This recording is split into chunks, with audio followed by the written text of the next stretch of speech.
Nasakmit sa hiniusang operasyon sa mga tinugyanan sa Land Transportation Office Region 7, Philippine National Police, National Bureau of Investigation, Bureau of Immigration ug sa Commission on Transnational Crime ang 65 ka surplus nga right-hand drive vehicles gikan sa usa ka company sa South Road Properties ning Lunes sa buntag, Hunyo 9, 2025. Nagkanayon sa LTO Assistant Secretary Attorney Vigor Mendoza II nga gidili sa balaod ang pag-convert sa right-hand vehicle sa left-hand drive tungod magdala kini og road safety issues.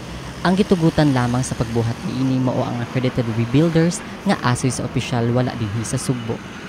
Ito ongoing to, hindi lang naman ito, but in this particular facility, mga 3 linggo to minomonitor. A little bit over 3 weeks, minomonitor natin to.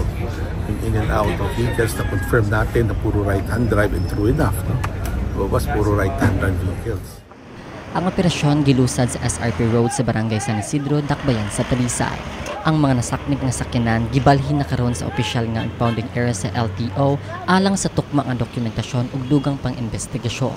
Gipahimug-atan sa mga otoridad nga ang ilang pagtambayayong nagpakita sa gihusgang tinguha nga pugnan ang paggamit sa dili otorisado ug peligrosong mga sakyanan sa nasod. Resulta to ng ibang raid na ginawa natin eh. Nung nag-raid tayo sa Quezon City, naturo ang Cebu. So kaya tayo nag-iimbestiga dito. Nakita natin to.